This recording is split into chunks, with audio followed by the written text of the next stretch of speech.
Hi அனைவருக்கும் வணக்கம். எல்லாரும் எப்படி இருக்கீங்க? இன்னைக்கு வந்து ரெட் சோயா வச்சு, அதாவது கிட்டி பீஸ்ன்னு சொல்லுவாங்க பாத்தீங்களா, அந்த ரெட் சோயா வச்சு இன்னைக்கு ஒரு அட்டகாசமான புலாவ் தான் செய்ய போறேன். ஆனா வந்து இன்னைக்கு பாஸ்மதி அரிசியில பண்ணல, நம்ம சீரக சம்பளம் தான் பண்ண போறோம். சரிங்களா? இப்ப 100 கிராம் ரெட் சோயாவை நைட்டே நான் வந்து ஊற வச்சு நல்ல தண்ணி ஊற்றி ஊற வச்சிருக்கேங்க. இது ஒரு ஓரமா குக்கர் அடுப்புல வச்சாச்சு. குக்கர் சூடாயிருச்சு. ஒரு 100 ml வந்து ஆயில் போட்டுக்கலாம். ஒரே ஒரு பிரியாணி இலை, ஒரு ஸ்டார் அனீஸ், 4 ஏலக்காய், 4 கிராம்பு, பட்டைத்தூள், 100 கிராம் பெரிய வெங்காயம் ஸ்லைஸா கட் பண்ணிருக்கேன், சேர்த்துக்கலாம். 3 பச்சை மிளகாய நீல வாக்கில் நறுக்கிருக்கிறேன், அதையும் சேர்த்துக்கலாம். பாருங்க, வெங்காயம் 90% நல்லா வதங்கிருச்சு. அடுத்தது இஞ்சி பூண்டு பேஸ்ட் சேர்த்துக்கலாம். ஒரு 2 டீஸ்பூன், 2 தக்காளியை பொடுசா நறுக்கி வச்சிருக்கிறேன். 1/2 டீஸ்பூன் மட்டும் மிளகாய் சேர்த்துக்கலாம். அடுத்தது ஒரு 100 கிராம் ரெட் சோயாங்க, இதுக்கு கிட்டி பீஸ்னு சொல்லுவாங்க, இதையும் சேர்த்துக்கலாம். சேர்த்து கலக்கலாங்க. டீஸ்பூன் மட்டும் உப்பு சேர்த்துக்கலாங்க. அப்புறம் தண்ணி சேர்த்துட்டு செக் பண்ணிக்கலாம். அடுத்தது ஒரு 1/2 டீஸ்பூன் வந்து கரம் மசாலா. இந்த டம்ளர் தான் அரிசி எடுத்துருக்கிறேங்க. இதுல வந்து 1 டம்ளர் எடுத்திருக்கேன். 2 டம்ளர் தண்ணி சேர்த்தணும். நம்ம சோயா ஊற வச்சோம் பாத்தீங்கன்னா ரெட் சோயா, அந்த தண்ணி 1 டம்ளர் சேர்த்துக்கலாம். இன்னும் 1 டம்ளர் தண்ணி சேர்த்துக்கலாம். இப்ப ஏற்கனவே நம்ம 1/2 மணி நேரத்துக்கு முன்னாடி ஊற வச்ச சீரக சம்பா ரைஸை சேர்த்துக்கலாம். இப்ப கொஞ்சமா புதினாவும் கொத்தமல்லி இலையும் கொஞ்சமா சேர்த்துக்கலாம், ஒரு வாசனைக்காக.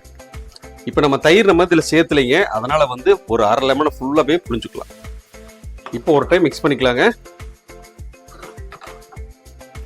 இன்னைக்கு இந்த ரைஸ் பார்த்தீங்கன்னா எல்லாருமே ஈஸியாக செய்யக்கூடிய வகையில் தான் செஞ்சு காமிச்சிருக்கேன்.